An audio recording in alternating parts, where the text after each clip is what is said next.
Dai Viet, Vietnã antes do século XIX. Quando uma nova dinastia vietnamita, os Nguyen 1800 e 2945, foi estabelecida em 1802, em vários sentidos importantes, tratava-se de um reino que nunca antes havia existido. Nunca antes todo o território que hoje pensamos como Vietnã havia sido reunido sob um governo unificado, e somente então, a partir de 1803, pela primeira vez, passou efetivamente a ser chamado de Vietnã. Um olhar para qualquer mapa do Vietnã moderno também revela um país com uma configuração algo peculiar, que é em parte resultado dessa culminação política surpreendentemente tardia e, em parte, uma consequência natural da geografia física. Existem dois grandes centros populacionais, um no norte, no delta do Rio Vermelho, e outro no sul, ao longo do delta do Rio Mekong, unidos de forma um tanto desconfortável por um longo e estreito corredor costeiro comprimido entre as montanhas e o mar. Outra consequência da evolução histórica do Vietnã como país é que hoje ele contém cerca de 54 populações étnicas minoritárias oficialmente reconhecidas, embora a diversidade étnica esteja longe de ser exclusiva do Vietnã, e os vietnamitas étnicos constituam uma ampla maioria da população total. Ainda assim, apesar de alguns desenvolvimentos tardios significativos, em outros sentidos importantes, o Vietnã é verdadeiramente antigo. As origens da civilização no Vietnã. A agricultura de arroz irrigado pode ter sido introduzida a partir de regiões mais ao norte, tendo provavelmente se originado na região do rio Yangtze, no que hoje é a China, na área do Rio Vermelho, pouco depois de 2500 antes da Era Comum. A metalurgia do bronze na região do Rio Vermelho remonta talvez a cerca de 1500 antes da Era Comum. Por volta de 500 antes da Era Comum, a cultura Dong Son, aproximadamente 600 antes da Era Comum, 200 da Era Comum, assim denominada por arqueólogos modernos em razão de um sítio-tipo localizado no norte do Vietnã, já produzia magníficos tambores de bronze de um estilo característico conhecido como Heger I, demonstrando considerável sofisticação cultural. Com Dong Son, a região também entra na Idade do Ferro. Embora esses notáveis tambores de bronze Dong Son sejam comumente identificados com o Vietnã, eles foram encontrados amplamente dispersos por todo o Sudeste Asiático, e ainda é objeto de debate se sua fabricação começou na região do Rio Vermelho, no atual Vietnã, ou na província de Yunnan, no atual sudoeste da China. A maior concentração desses tambores de bronze, além disso, de um tipo um pouco posterior e maior conhecido como Heger II, encontra-se nas províncias de Guangdong e Guangxi, no sul da China. Um tipo distintivo de cerâmica neolítica anterior, Idade da Pedra Tardia, decorada com marcas de corda impressas, também foi encontrado amplamente distribuído por toda a região, desde o sudeste da China até o sudeste asiático. A explicação simples para tais distribuições aparentemente surpreendentes é que o que hoje constitui o sudeste da China, até aproximadamente a linha do rio Yangtze, estava na pré-história tardia, cultural e linguisticamente mais alinhado com o que hoje é o sudeste asiático do que com a China propriamente dita. A palavra Viet, pronunciada Yue no mandarim moderno, parece ter surgido como o nome de um reino do período dos estados combatentes da era Zhou-média, por volta do século VII até 333 antes da Era Comum, localizado nas proximidades da atual Zhejiang, então, nas margens meridionais do horizonte cultural chinês. Yue, em vietnamita Viet, tornou-se posteriormente um nome genérico chinês para todos os diversos povos pré-históricos não chineses do Sudeste, estendendo-se de Zhejiang, na atual China, até o Rio Vermelho, no atual Vietnã.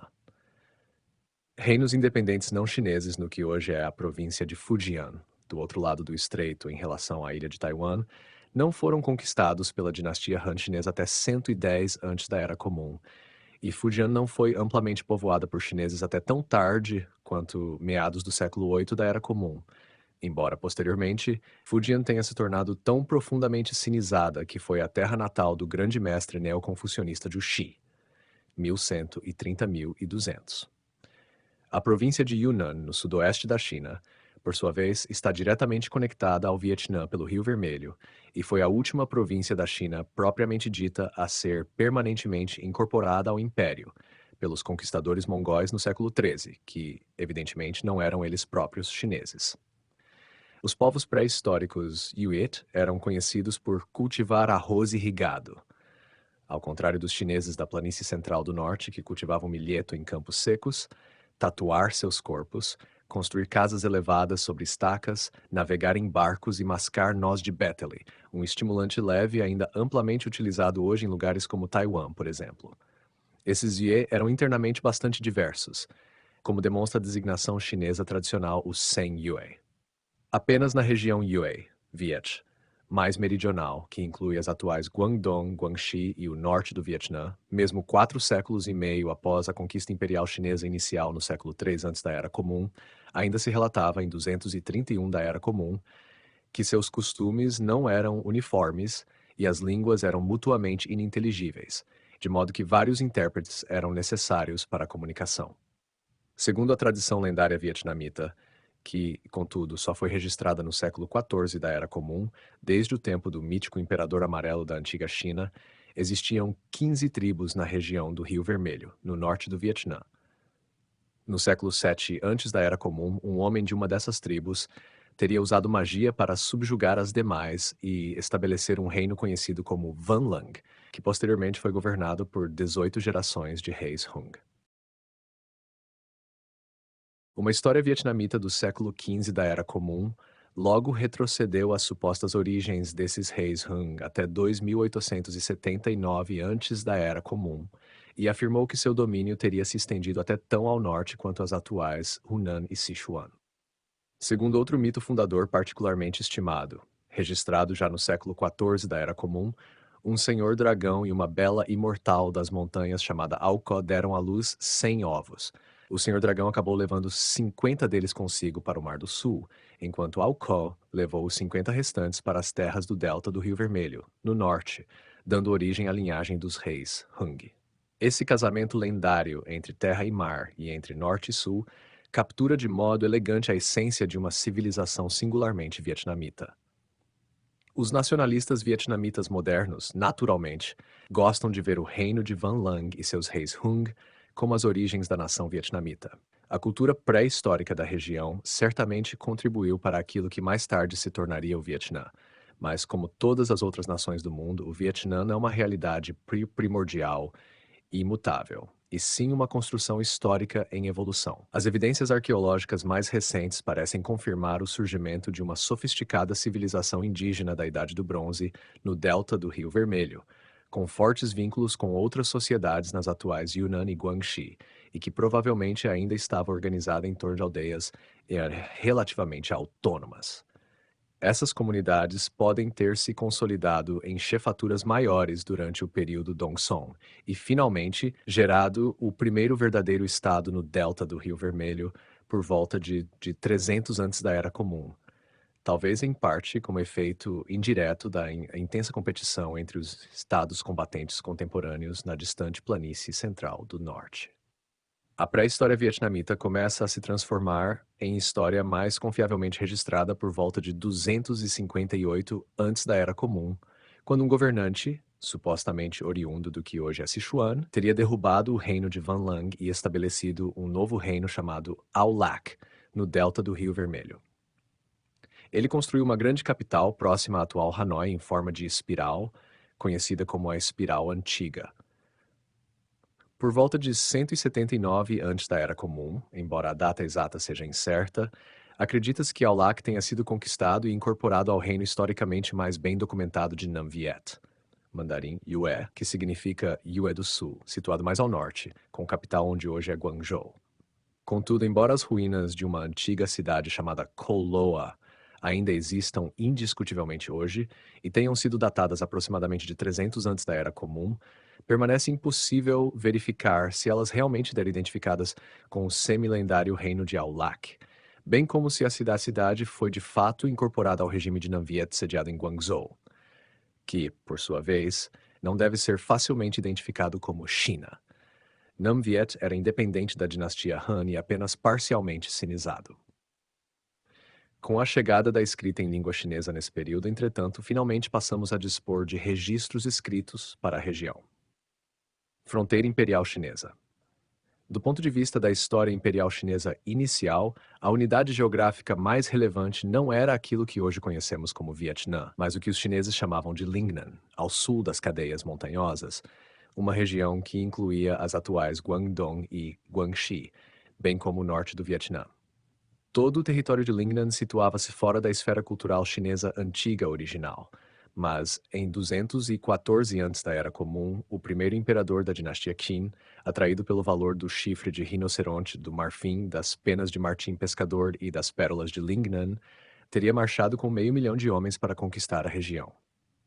Após a morte do primeiro imperador, sua dinastia Qin começou a se desintegrar rapidamente, e um oficial local Qin chamado Zhao Tuo, em vietnamita Trieu Da, datas incertas, proclamou-se rei independente de Nam Viet em 207 antes da Era Comum. Esse Nam Viet com capital em Guangzhou era um fragmento dissidente do Império Qin, e seu primeiro rei, Zhao Tuo, supostamente vinha da planície central do norte, mas também foi influenciado pelos costumes locais e recebia emissários da dinastia Han chinesa como um nativo, com o cabelo preso em coque e agachado no chão. O reino de Nam Viet do Sul manteve sua independência efetiva por quase um século, chegando por vezes a adotar títulos imperiais de estilo chinês, até ser conquistado e incorporado à dinastia Han em 111 antes da Era Comum. Em seguida, foi administrativamente dividido em 9 comandarias, incluindo 2 na ilha de Hainan e 3 dentro das fronteiras do atual Vietnã. A cultura e a sociedade locais nativas, contudo, parecem ter sido pouco afetadas por essa incorporação ao Império Han, e essa cultura nativa estendia-se por ambos os lados da atual fronteira entre China e Vietnã. No ano 40 da Era Comum, 2 irmãs, Trung Trac e Trung Nhi, filhas de um general Lac, os Lac eram uma identidade viet regional na região do Rio Vermelho, envolveram-se em algum tipo de disputa legal com um oficial Han local e, indignadas, iniciaram uma rebelião. Populações nativas de uma área que se estendia do atual sul de Guangxi até o Vietnã Central responderam ao chamado, e Trung Trac estabeleceu-se brevemente como governante de cerca de 65 cidades. Somente após a supressão dessa rebelião, em 43 da Era Comum, a vitoriosa dinastia Han passou finalmente a impor com vigor as leis Han e os padrões culturais Han. Números significativos de colonos vindos do norte também podem ter começado a chegar nesse período, e evidências arqueológicas confirmam que túmulos de tijolos no estilo Han começaram a substituir o estilo Dongson na região do Rio Vermelho. Após a conquista do reino de Nam Viet pela dinastia Han em 111 antes da Era Comum, toda a região de Lingnan foi organizada em uma unidade administrativa imperial chamada Jiaoxi, em vietnamita Jiaoqi. A sede do governador Han inicialmente localizava-se no Rio Vermelho, no que hoje é o Vietnã, mas após apenas alguns anos, em 106 antes da Era Comum, foi transferida para o norte, na atual Guangxi. O Rio Vermelho, por sua vez, pode ter sido o principal ponto terminal do comércio marítimo da dinastia Han. E no ano 2 da Era Comum, a população registrada do delta do Rio Vermelho excedia amplamente a da área próxima à atual Guangzhou. Em 187 da Era Comum, quando a dinastia Han iniciou sua fase final de fragmentação política e domínio de senhores da guerra, um homem chamado Xie, 137-226, foi nomeado administrador da comandaria, ou sub-região, localizada no Baixo Rio Vermelho. Embora seus ancestrais supostamente viessem do norte e ele tivesse estudado na capital imperial Han, sua família vivia em Lingnan havia 7 gerações, e ele era, em certo sentido, uma figura local.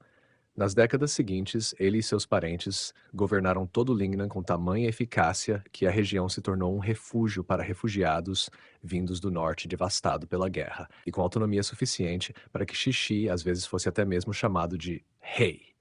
Ainda assim, Xi teve o cuidado de enviar presentes anuais de produtos locais e, posteriormente, até mesmo um filho, como refém ao emergente estado de Wu dos Três Reinos, localizado no sul da China, mas ao norte de Lingnan, com capital no local da atual Nanjing.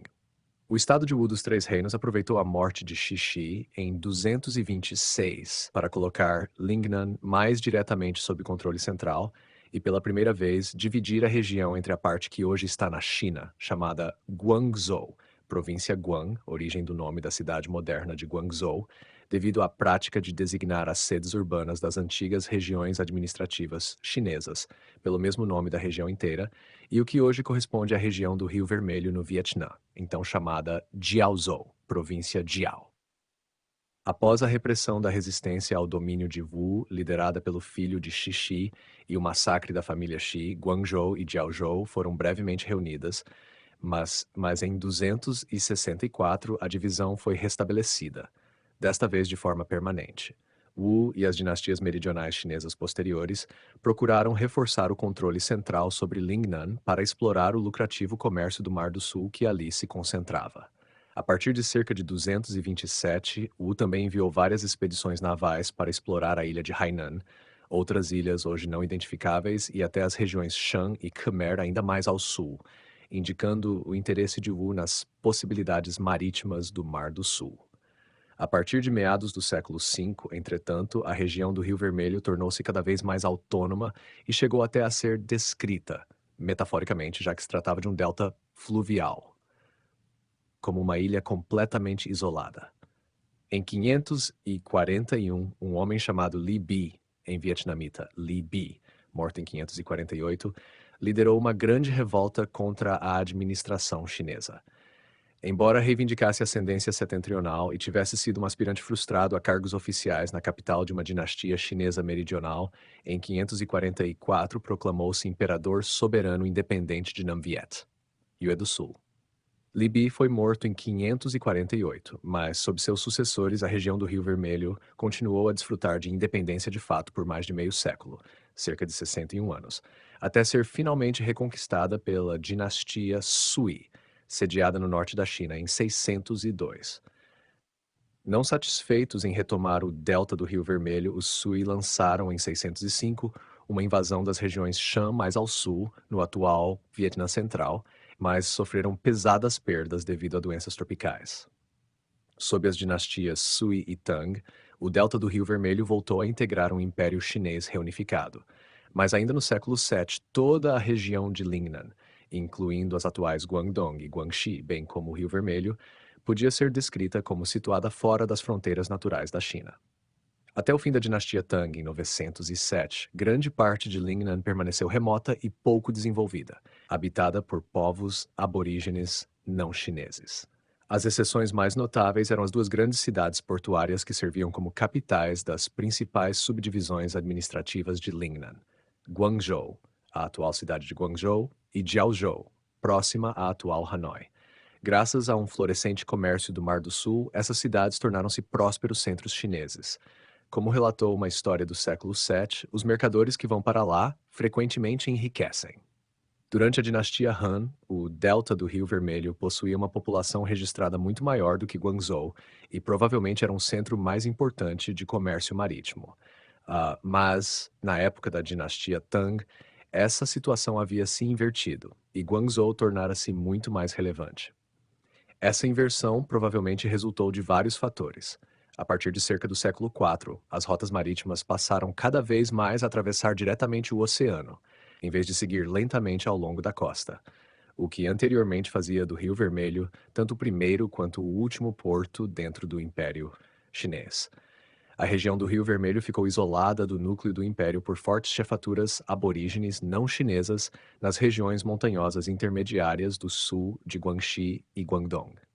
A grande migração populacional chinesa para o sul, iniciada no século IV, dirigiu-se principalmente ao que hoje é o sudeste da China, e não ao extremo sul, que corresponde ao atual Vietnã. E a capital imperial das dinastias meridionais chinesas, localizada na atual Nanjing, estava mais convenientemente orientada em direção a Guangzhou do que ao Rio Vermelho.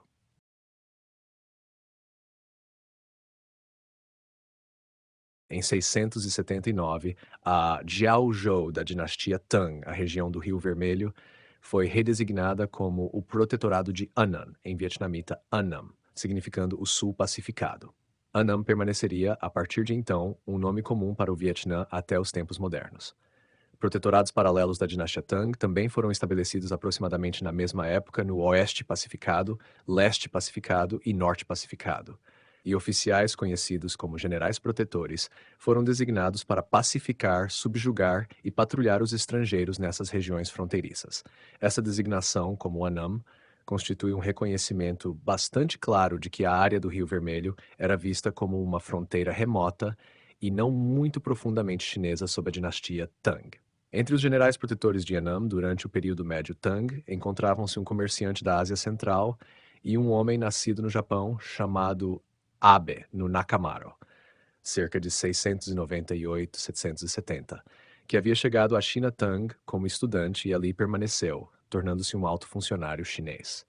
No final dos anos 800, a autoridade imperial Tang sobre Annam enfraqueceu, e a região do Rio Vermelho passou ao controle de grandes famílias locais. Após 907, a dinastia Tang deixou completamente de existir e a China entrou em outro período de divisão, conhecido como as Cinco Dinastias, no norte, 907-960, e os Dez Reinos, no sul, 907-979.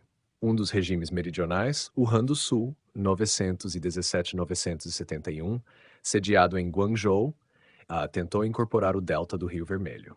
Do ponto de vista de Guangzhou, provavelmente todo o território de Lingnan ainda parecia constituir uma unidade natural. Apesar de evocar o venerável nome dinástico chinês Han, entretanto, a família governante do Han do Sul talvez nem fosse etnicamente chinesa Han, mas sim chefes tribais indígenas do Sul. Em 931, um general local expulsou as forças do Han do Sul de Yan'an. Em 938, uma frota invasora do Han do Sul que tentava reconquistar Annam foi aniquilada pelo líder militar do Rio Vermelho da época, Ngo Quyen, morto em 944, que se proclamou rei em 939. Dai Viet. Annam estava agora independente, mas após a morte de Ngo Quyen em 944, rapidamente se fragmentou em um período de senhores da guerra, sendo reunificado apenas em 963 por Jimbo-Lin, 924-979. Em 968, Jimbo-Lin elevou-se de rei a imperador, adotando o título imperial chinês, mandarim, Huangdi, vietnamita, Huangdi, e denominando sua nova dinastia Dai-Ko Viet, Grande Viet. Dai era a pronúncia local de um caractere chinês que significava grande, enquanto Ko era um termo indígena não chinês com essencialmente o mesmo significado. O nome, portanto, era redundante, e após 1054 o termo Ko foi abandonado, permanecendo apenas Dai Viet. O título chinês de imperador indicava um soberano supremo universal, e, teoricamente, só poderia existir um imperador legítimo em todo o mundo em determinado momento. Após a reunificação da maior parte da China continental sob a nova dinastia Song, portanto, a corte, Song naturalmente não reconheceu as pretensões imperiais Viet. Contudo, a dinastia Song, fundada em 960, só conseguiu subjugar o regime independente do Han do Sul em Guangzhou em 971. Tendo finalmente estendido seu poder até o extremo sul do que hoje é a China, em 975 os Song reconheceram Jimbo-Lin em Annam como um rei vassalo subordinado da região administrativa do delta do Rio Vermelho, utilizando o antigo nome da era Han para a região, Jiao, em vietnamita, Jiaoqi. Não satisfeita com isso, em 980-981, a dinastia Song tentou uma invasão e anexação direta da região do Rio Vermelho, mas a campanha foi mal conduzida e fracassou. Após essa tentativa mal sucedida, tanto o Song quanto o Grande Viet passaram a aceitar uma relação nominal de vassalagem. O Grande Viet permanecia efetivamente independente e, internamente, governado por seu próprio imperador soberano, mas, para fins diplomáticos externos, era representado como um rei vassalo subordinado ao imperador chinês. O segundo imperador Song foi convencido de que novas tentativas de reconquista do delta do Rio Vermelho não seriam economicamente viáveis, pois Annam é extremamente quente e pestilento, e 20 a 30% de nossas tropas morrerão antes mesmo de entrar em combate. Mesmo que o conquistemos, não conseguiremos mantê-lo. Em 1174, a dinastia Song elevou o título de seu vassalo Viet para rei do país de Annam, Annam Quong, isto é, de mera sub-região administrativa do Império Chinês para um país plenamente reconhecido, mandarim Guo, vietnamita Quoc. Os habitantes pré-históricos das terras baixas do delta do Rio Vermelho provavelmente eram falantes de uma língua austroasiática, relacionada a outras línguas do Sudeste Asiático continental, mas completamente distinta do chinês.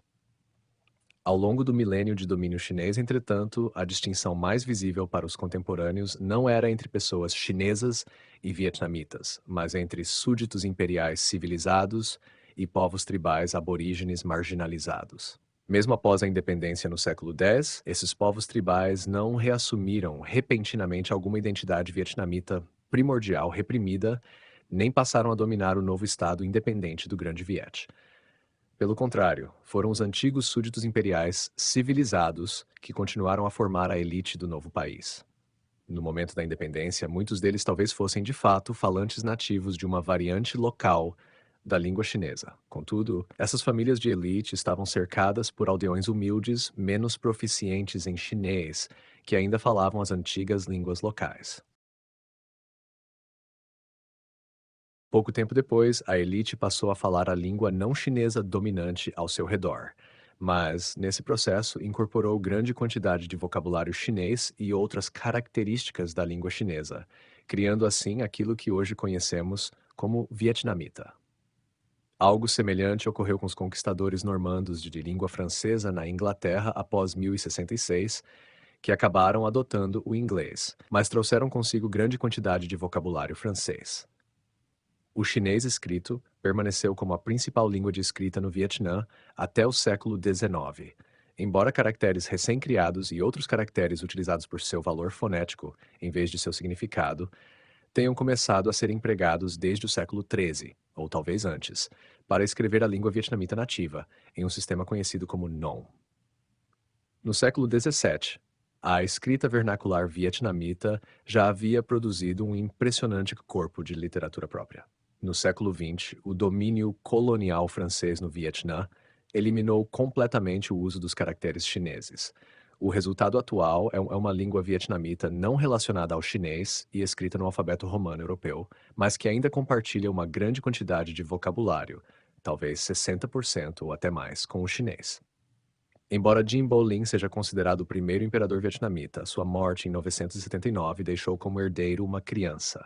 Diante da ameaça de invasão pela dinastia Song chinesa, um líder militar chamado Le Huan, em 1940-41.005, depôs o jovem governante e casou-se com sua mãe, tornando-se o novo imperador. Ele derrotou a Song e fundou o que é conhecido como a dinastia Li anterior, 980.009. Após a morte de Le Huan, dois outros membros da família governaram brevemente, mas quando o último deles morreu em 1009 sem um herdeiro adulto, um comandante da Guarda Imperial chamado Li Kong-wan, 974.028, tomou o poder. Li transferiu a capital para o local da atual Hanoi, então chamada Tanglong, e sob sua nova dinastia, Li, 1009-1225, o estado independente no norte do Vietnã finalmente alcançou estabilidade. Li Kong-wan havia ficado órfão ainda criança e foi criado por um monge budista, de quem recebeu o sobrenome Li. Como imperador, manteve estreita relação com o establishment budista, e monges budistas organizaram grande parte da atividade econômica do estado Viet inicial. O budismo Viet era amplamente da tradição do leste asiático, mas divindades indianas como Indra eram mais proeminentes do que em outras partes do leste asiático, e os primeiros governantes Li também incorporaram cultos e espíritos nativos não budistas para reforçar sua autoridade, conferindo ao regime um caráter local vietnamita. O país de Dai Viet passou a envolver-se ativamente no comércio marítimo com Java e outras regiões do Sudeste Asiático, e, após outra guerra contra a dinastia Song, a fronteira norte com a China foi fixada em 1088, essencialmente onde permanece até hoje. Em 1070, foi construído na capital um santuário dedicado ao Duque de Zhou e a Confúcio, posteriormente conhecido como o Templo da Literatura, hoje por vezes descrito como a primeira universidade do Vietnã. Em 1075, exames ao estilo chinês foram realizados pela primeira vez. Esses exames, contudo, incluíam conteúdos budistas e daoístas além dos confucionistas, e apesar de alguns elementos de estilo chinês, o regime Li era menos burocraticamente organizado e centralizado do que o Império Chinês. Durante a dinastia Li, líderes locais, ainda amplamente autônomos, eram ligados ao imperador por vínculos pessoais e juramentos de lealdade feitos com sangue animal. Com o tempo, os monarcas da dinastia Li passaram a sofrer a influência das famílias de suas mães, especialmente da poderosa família Tran, que possuía grandes propriedades na região costeira do Rio Vermelho. O último imperador Li, casado com uma mulher da família Tran, abdicou em favor de uma jovem filha em 1224 e retirou-se para um templo, onde foi compelido a cometer suicídio em 1226. Sua filha, apesar de ter mãe da família Tran, casou-se então com um jovem Tran e 2 meses depois abdicou em favor do marido. Ele tornou-se o primeiro monarca Tran em 1225, fundando a dinastia Tran, que duraria de 1225 a 1400.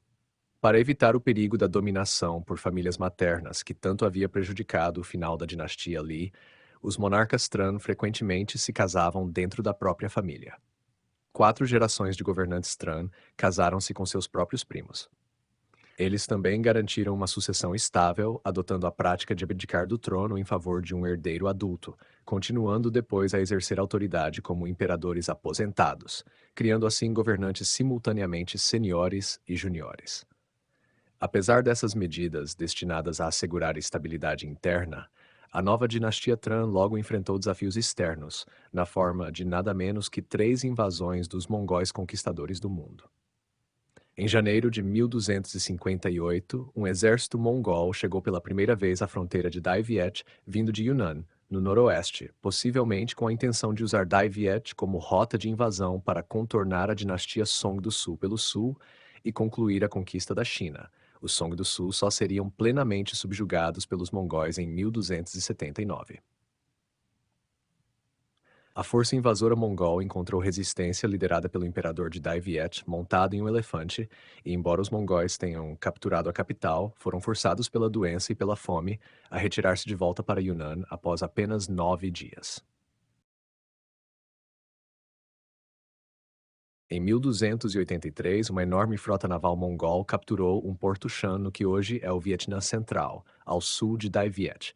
Mas Dai Viet apoiou os Shams nessa ocasião e recusou passagem terrestre aos exércitos mongóis, isolando as forças mongóis nas regiões meridionais Sham. Em resposta, em 1285, o próprio filho de Kublai Khan liderou uma invasão terrestre de Dai Viet a partir do norte.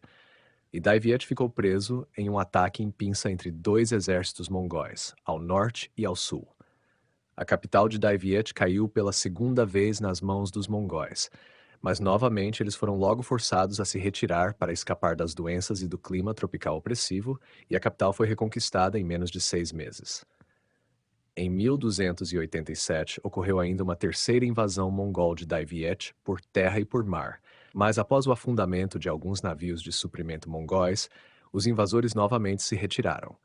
Dai Viet então passou a oferecer tributo a Kublai Khan, estabelecido na China, e após a morte dele em 1294, os planos de novas invasões mongóis foram abandonados. Sob a dinastia Tran, Dai Viet repeliu heroicamente 3 ataques mongóis, mas da perspectiva posterior de um Vietnã do século XV mais profundamente confucianizado, os casamentos internos da família real Tran, considerados chocantemente incestuosos segundo os padrões chineses, a identificação dos Tran com tatuagens corporais, uma antiga tradição Viet estranha aos olhos chineses, bem como o jogo, a embriaguez e outros desvios das normas confucianas, passaram a parecer perturbadoramente heterodoxos. No final dos anos 1300, a dinastia Tran começou a sofrer com secas, pestes, dificuldades rurais e rebeliões. Em 1400, um regente chamado Oki Li, 1336-1407, usurpou o trono. A família Tran apelou então à já estabelecida dinastia Ming da China em busca de apoio contra o usurpador, e o terceiro imperador Ming, que possuía grandes ambições, o mesmo imperador que patrocinou as famosas viagens marítimas de exploração sob Zheng He, iniciou uma intervenção em 1406 para restaurar a família Tran. Após a morte do pretendente Tran ao trono, entretanto, os Ming tentaram reorganizar as terras Viet como parte regular do Império Chinês, revivendo o antigo nome administrativo Jiaoxi, em vietnamita, Jiaoqi. Os Ming também implementaram uma política deliberada de destruir ou remover para a China todo o material escrito considerado heterodoxo, incluindo tudo que havia sido escrito na língua vietnamita nativa, o que teve como consequência infeliz o fato de poucos livros vietnamitas anteriores ao século XV terem sobrevivido. A tentativa de reincorporar diretamente as terras Viet ao Império Ming revelou-se, contudo, um grande desgaste para os recursos imperiais, ao mesmo tempo em que oficiais Ming corruptos alienavam a população local ao enriquecer às suas custas. A resistência permaneceu latente por vários anos e reacendeu em 1418, sob a forma de guerra de guerrilha, especialmente nas montanhas, sob a liderança de um novo chefe chamado Le Loi, 1385-1433. Após a morte do terceiro imperador Ming em 1424, a invasão perdeu seu principal patrocinador imperial e, em 1428, as forças de ocupação Ming foram expulsas e uma nova dinastia lhe foi estabelecida, conhecida como Le Posterior, 1428-1527, ou incluindo períodos de interrupção e divisão, 1428-1788. Em 1431, até mesmo os Ming reconheceram Le Loi como rei.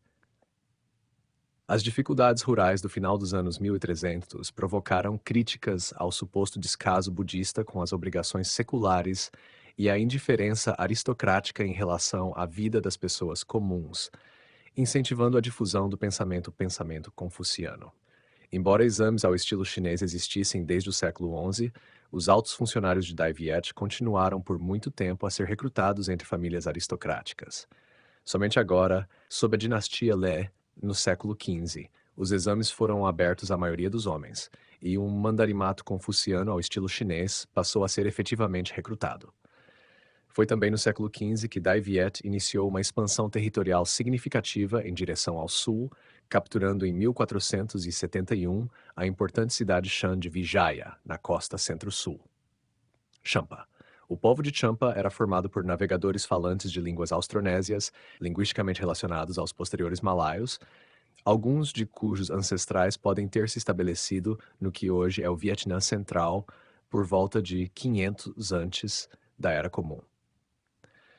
A cultura pré-histórica dessa região, aproximadamente entre 500 antes da Era Comum e 100 da Era Comum, contemporânea da cultura Dongson do Norte, destaca-se por seus enterramentos em jarros e apresenta evidências arqueológicas de comércio com a China, a Índia e possivelmente com as Filipinas, a Tailândia e Myanmar, além de contatos com Dongson no delta do Rio Vermelho. Registros chineses relatam a fundação de um estado que os chineses chamaram de Linyi, próximo à atual Hue, por volta de 192 da Era Comum, quando, durante o colapso da dinastia Han, em meio ao caos, o filho de um pequeno oficial local matou o magistrado do condado fronteiriço Han mais meridional e proclamou-se rei. Não é certo se o estado que as fontes chinesas chamaram de Linyi era o mesmo que mais tarde passou definitivamente a chamar-se Champa. As fontes escritas chinesas continuaram a usar o nome Linyi até 758, quando ele foi substituído por outras denominações em língua chinesa. Um nome chinês que parece transcrever foneticamente uma palavra pronunciada como Champa só aparece em 875. O uso nativo mais antigo conhecido do nome Champa, por sua vez, aparece em uma inscrição encontrada não muito distante da atual Danang, datada do final dos anos 500. As primeiras descrições chinesas da cultura de Linyi relatam que o povo escrevia em folhas de árvores, andava descalço, usava sarongues e valorizava as mulheres mais do que os homens. Também se dizia que adoravam Buda, escreviam em uma escrita de origem indiana e possuíam notáveis chamados Brahmanes. Nos primeiros séculos da Era Comum, mercadores do subcontinente indiano espalharam-se por grande parte do sudeste asiático, levando consigo monges budistas instruídos e brahmanes hindus. O sânscrito tornou-se a língua das cortes e das cerimônias sagradas em toda a região, embora seja duvidoso que o sânscrito tenha sido amplamente utilizado como língua do cotidiano. Nas regiões Shan do atual Vietnã Central, desde as inscrições mais antigas conhecidas, datadas talvez do século II até o século IX, todas foram escritas em sânscrito, com uma única exceção, uma inscrição do século IV em língua Cham, o mais antigo exemplo conhecido em qualquer língua do Sudeste Asiático. Não por acaso, os colonialistas franceses posteriormente chamaram a região de Indochina. As influências indianas foram significativas. Reis Sham ergueram lingas de pedra e identificaram-se com Shiva, o Senhor do Universo, bem como com outras divindades indianas, frequentemente cultuadas de forma eclética ao lado de espíritos budistas e indígenas. A geografia de Champa carecia de uma grande planície agrícola do tipo que favorece a formação de estados iniciais em larga escala. Em vez de compreender Champa como um único reino centralizado, alguns estudiosos recentes passaram a concebê-lo como um domínio multiétnico e multicêntrico. Champa parece ter consistido em uma rede frouxamente associada de centros fluviais que cultivavam arroz e trocavam sal e outros bens com povos das terras altas em troca de chifre de rinoceronte, marfim, sândalo e cânfora, com os quais realizavam comércio marítimo. A forte influência indiana parece ter diminuído gradualmente. Entre os séculos XI e XIII, as inscrições em sânscrito foram cada vez mais substituídas pela língua Shan e, após o século XIII, todas passaram a ser escritas em Sham. Nesse período também havia uma importante presença comercial islâmica e árabe. Champa, por sua vez, guerreou frequentemente com Dai Viet ao norte. Nem Dai Viet nem Champa alcançaram supremacia militar duradoura até a queda do centro Shan de Vijaya em 1471, evento frequentemente considerado como a conquista Viet de Champa. A nova vantagem militar Viet no século XV pode ter sido parcialmente resultado do uso de mosquetes e artilharia ao estilo chinês, vantagem que se ampliou ainda mais com a introdução de armas de fogo europeias no século XVII. Ainda assim, um reino Sham, no sul, conhecido como Panduranga, sobreviveu até 1832 e o último rei vassalo Sham só foi deposto em 1835. Hoje, o relativamente pequeno número de Shams identificáveis constitui uma das populações minoritárias do Vietnã. O Vietnã alcança o Mekong. Outro dos povos minoritários do Vietnã moderno são os Khmers. Nos primeiros séculos da Era Comum, um domínio referido nos textos chineses como Funan surgiu no delta inferior do rio Mekong, no extremo sul. Assim como Champa, Funan adotou muitos aspectos da cultura indiana e, também como Champa, talvez não tenha sido realmente um reino único e centralizado. Durante vários séculos, Funan foi um importante entreposto do comércio eurasiático. Artefatos provenientes de Roma, Pérsia, Grécia e Índia foram encontrados em sítios de Funan. Com o desenvolvimento por volta do século V de rotas comerciais totalmente marítimas através do Estreito de Malaca, que eliminaram a necessidade de transporte terrestre através do istmo da Península Malaia, Funan pode ter sido parcialmente contornado pelo comércio marítimo leste-oeste e, juntamente com uma mudança local de foco do comércio costeiro para o cultivo interno de arroz, o nome Funan desapareceu das fontes textuais chinesas, sendo substituído por outra denominação após aproximadamente o século VI. No século IX, o bem conhecido estado Khmer de Angkor havia surgido, baseado na margem noroeste do grande lago Tonle Sap, na região superior do Mekong, no atual Camboja. O delta inferior do Mekong, entretanto, permaneceu sob controle Khmer, ou seja, cambojano, até o século XVII. Também permaneceu pouco povoado. Em 1623, o senhor da família Nguyen do sul de Dai Viet obteve permissão do rei Khmer, em troca de apoio contra a crescente influência tailandesa na região, para estabelecer um posto alfandegário no local que mais tarde se tornaria a cidade conhecida como Saigon.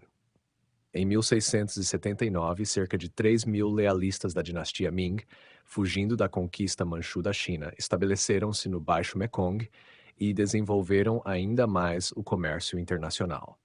No final do século XVII, um imigrante chinês de Guangdong, conhecido como Mac Ku, mandarim, Moju, 1655-1735, estabeleceu-se no Golfo do Sião, no que hoje é a fronteira costeira vietnamita com o Camboja, sob o patrocínio do rei Khmer. Em 1708, ele transferiu sua lealdade para o Sr. Nguyen do sul de Dai Viet, colocando seu porto sob a suzerania Viet. Em 1779, o domínio da família Nguyen já predominava em praticamente todo o delta inferior do Mekong. Enquanto isso, Dai Viet permanecera por muito tempo internamente dividido. Em 1527, um guarda imperial chamado Mac Deng 1483-1541, usurpou o trono, forçando o imperador Lê a cometer suicídio. Pretendentes da família Lê continuaram, contudo, a reivindicar legitimidade, partindo a partir de uma base no exílio no que hoje é o Laos. Em 1593, eles finalmente derrotaram a família Mac e restauraram a dinastia Lé. Mas, nesse momento, duas famílias diferentes de apoiadores leais à dinastia Lé haviam emergido como os verdadeiros poderes: as famílias Trinh e Nguyen.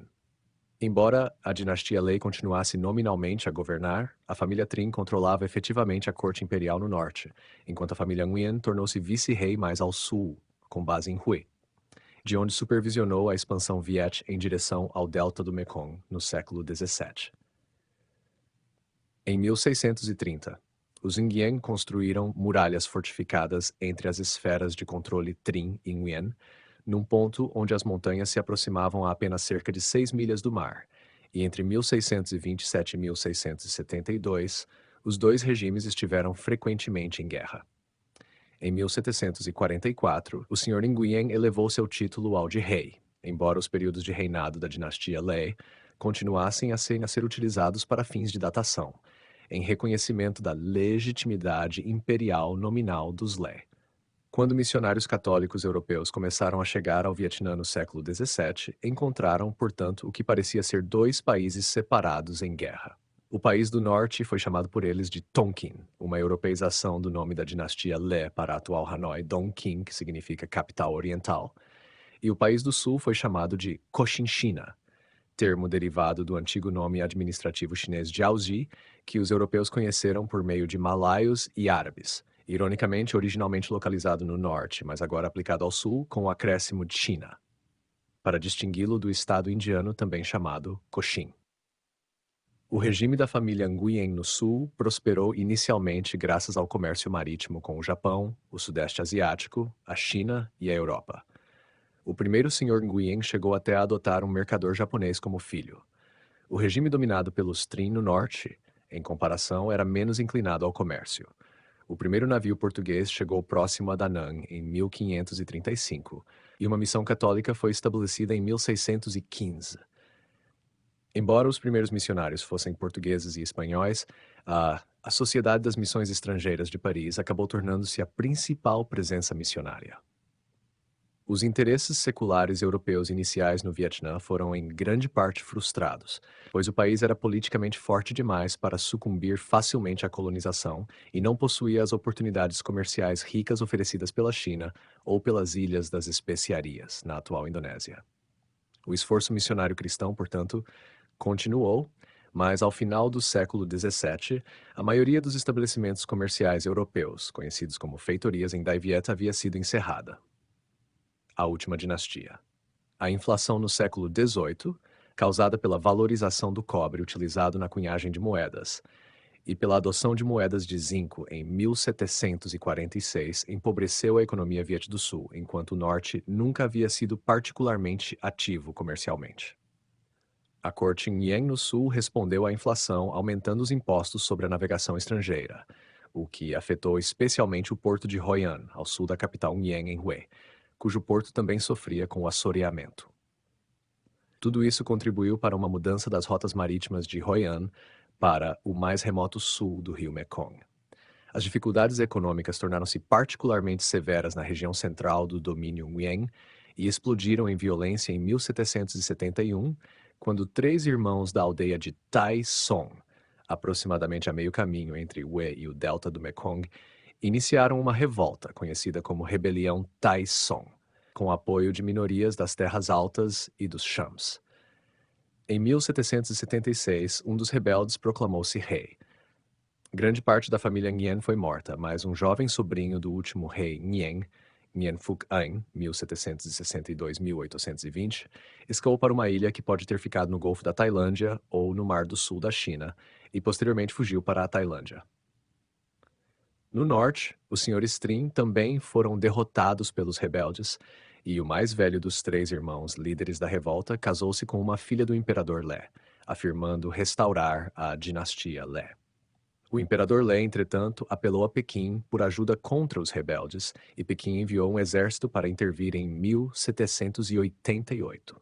Os rebeldes então depuseram o imperador Lé e fundaram uma nova dinastia, repelindo com sucesso a força expedicionária da dinastia Qing, enviada da China. Os Qing posteriormente reconheceram o líder Taizong como rei, e em 1790, o rei Taizong foi pressionado a participar pessoalmente de uma embaixada a Pequim para parabenizar o imperador Qianlong por ocasião de seu 80º aniversário. Em uma história notável, os Taizong enviaram um impostor a Pequim, no lugar do verdadeiro rei. Enquanto isso, o príncipe refugiado Nguyen Phu Can viveu períodos alternados de sucesso e derrota, mas conquistou o apoio de um missionário francês local, o bispo Pierre Pignot de Béarn, 1741-1799, que em 1787 levou o filho mais velho de Anne consigo para Paris. Um tratado foi obtido com a França, mas nenhuma ajuda concreta pôde ser fornecida. A monarquia francesa atravessava uma grave crise financeira e cairia com a Revolução em 1789. Assim, em 1788, o bispo levantou fundos privados em bases francesas na Índia, obtendo 2 navios franceses e um pequeno grupo de aventureiros franceses. Em 1788, Nguyen Phu Can havia retomado definitivamente Saigon e, em parte graças a essa ajuda francesa, em 1802, conseguiu unificar todo o Vietnã, pela primeira vez. Nguyen Phu Can tornou-se o imperador Gia Long, reinou de 1802 a 1820, de uma nova dinastia Nguyen, 1802-1945, estabelecendo sua capital imperial em Huy, aproximadamente a meio caminho entre os centros populacionais dos deltas do Rio Vermelho e do Mekong. Huy já havia sido a sede do poder da família Nguyen desde o século XVII. Os rebeldes Tay Son haviam tentado tornar o vietnamita vernacular escrito em Nom a língua oficial da escrita, mas o prestígio da escrita literária em chinês foi agora oficialmente restaurado. Nesse momento, muitas das características do que pensamos como cultura vietnamita tradicional haviam atingido maturidade. O imperador vietnamita e seus mandarins apresentavam aparência e estilo chineses e do leste asiático, enquanto, em contraste, o campesinato vietnamita frequentemente parecia do sudeste asiático. Desde o século XV ou XVI, a vida aldeana havia se organizado em torno de um salão comunitário característico do estilo vietnamita. A ênfase no cultivo de arroz irrigado baseado nas aldeias acentuou o contraste entre os vietnamitas das terras baixas e os povos minoritários das regiões montanhosas e, diferentemente de Champa e de muitas ilhas do Sudeste Asiático, o Vietnã desenvolveu uma civilização fortemente agrícola, relativamente pouco orientada para o comércio marítimo. E embora franceses tenham desempenhado algum papel no estabelecimento da nova dinastia Nguyen, como não haviam sido diretamente apoiados pelo governo francês, o imperador Nguyen não sentiu necessidade de fazer concessões à França. De fato, após a morte do primeiro imperador Nguyen, seus sucessores passaram a ver os europeus com certa desconfiança. Ao mesmo tempo, porém, o exército Nguyen, do início do século XIX, já era, em cerca de metade de sua organização, equipamento e treinamento de estilo europeu. O Vietnã pré-moderno já se encontrava, em certos aspectos, em processo de modernização.